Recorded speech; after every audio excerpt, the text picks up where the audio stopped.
Where's my sign? Guys, let me show you what inspired this video. Where's my phone? Where's my phone? Oh no, it's right here. I saw this video on TikTok and I want to show you something because it is a great example of exactly what we're going to talk about today. And it's called doming. It is sort of a position that your core takes that you might want to avoid when you're doing core movements, like a plank. So this is that silly trend on TikTok. Listen, it's gonna be hard. You're gonna have to dig. Okay, he's just doing like a military plank challenge. He's playing a game. But you can see this guy, he looks really fit, but you can see when he goes up a little bit that his core is sort of pushing downwards. And what he's doing is a good example of doming. It gets better as he gets tired. Many people who don't normally experience it will see it when they start to get more fatigued. So obviously he's a really fit guy, but can you see the middle of his core by his belly button is sort of pushing down? That's what we call doming. Let me show you what it looks like when I do it, okay? So, ready? Okay. So basically what happens when you're doming is that your rectus abdominis pushes forward. Some people say it kind of looks like a bread loaf. So can you see the bread loaf when I'm gonna do sit-ups here? Can you see my bread loaf?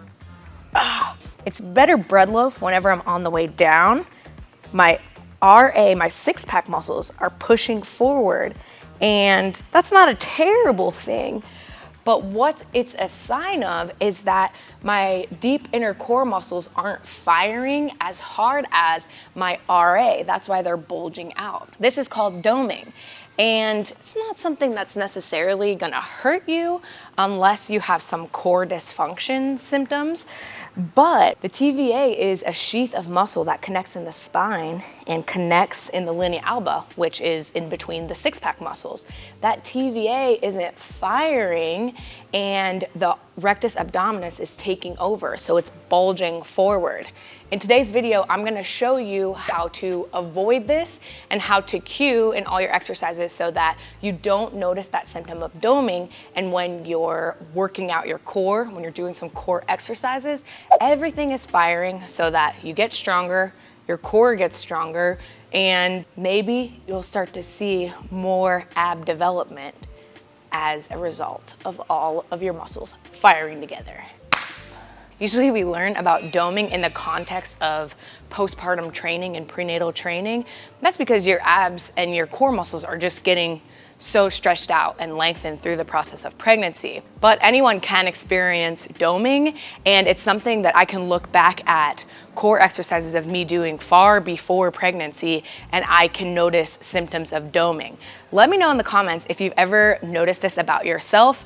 Most of the responses that I got back when I started talking about this were things like, oh, I just thought my core is built different, or I always notice that I do this when I get tired. Doming isn't anything to really be afraid of, but it's sort of like if you always train your core exercises and your rectus abdominis is always overpowering, it'd kind of be like squatting without using your glutes or squatting without using your quads.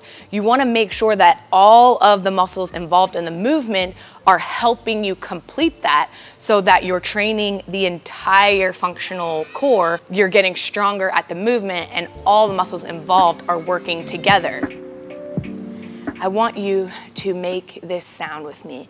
And don't be all shy about it. I don't care where you are right now. I want you to go. Go ahead, I'll wait. Let me hear you. I'm pointing this way so I don't spit on you, good? Okay, that S sound. When you forcefully exhale and make that sound like a little slithery snake, you may feel a reaction in your core already. And if you don't, pay attention to it while you keep practicing. Try a staccato or a really long one. What's happening usually when people do a forced exhale and make the sound is they start to feel their pelvic floor, and you might even feel some TVA activation. So to practice a TVA activation, you can first of all, connect your breath with your pelvic floor, exhale, Inhale, take a few deep breaths, and think about that TVA wrapping around and engaging, sort of drawing the core in when you make the sound. I could even, without making this sound, I can breathe and wrap my TVA on the exhale. That's because I have trained it. But notice I'm still forcing myself to cue that way. So try it with me, and when you make your forced S sound, think about lifting up the pelvic floor. Everyone has a pelvic floor. Lifting up the pelvic floor and drawing the hip bones together. So we're gonna do one, and we're gonna hold it for 5 seconds. Ready? Breathe in.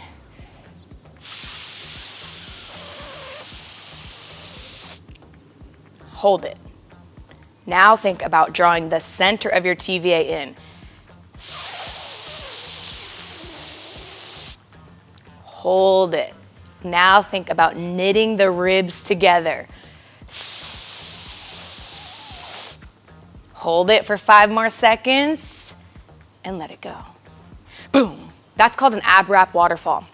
That's something that I have prenatal clients do. If you've ever seen me do videos of where like I'm hugging the baby or kind of like wrapping the TVA around the baby, giving the baby a little bit of a hug. That is to train the muscles that are lengthening throughout pregnancy so that they're still on, they're still active all throughout pregnancy, and you're still able to train them. A dysfunctional core, sometimes you see pelvic floor issues, you see incontinence, which is a pelvic floor issue. All of those things are connected in the deep inner core muscles, and anyone can have issues with them. Anyone can notice that their core isn't firing properly during like those sit-ups, and you can fix it. You can fix it and start to train with a little bit more intention with your core movement. All right, so you're a little slithering snake and you're no longer a DOMER, but let's try it during an exercise that typically shows us doming. So I'm gonna do that same one that I showed earlier at the beginning of the video, and let me roll my shorts down so you can see the difference. As a reminder, here's me doming. You can see my hip bones there. Things aren't looking very flat. When I incorporate the forced exhale and the intention of wrapping my TVA around, you'll start to notice my stomach lies a little bit more flat. And hopefully you'll be able to see more core muscles being recruited in this movement. With this, you only see my rectus abdominis being pushed out. You can only see that being activated. But when I utilize my forced exhale, I'm gonna give a pelvic floor lift. I'm gonna think about wrapping my TVA around. Let's see if it looks any differently. Okay.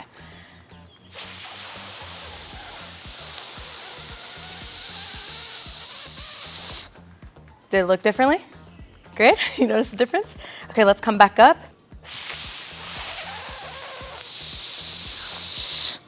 Even with me struggling through that one, you can see the TVA is wrapping. I'm activating more muscles to get the movement done.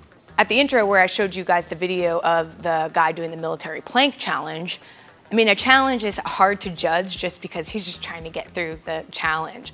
But when you're doing your planks, if you ever notice that your RA is kind of just doming and like hanging in there, it's just kind of hanging down. Gravity is pulling your rectus abdominis lower.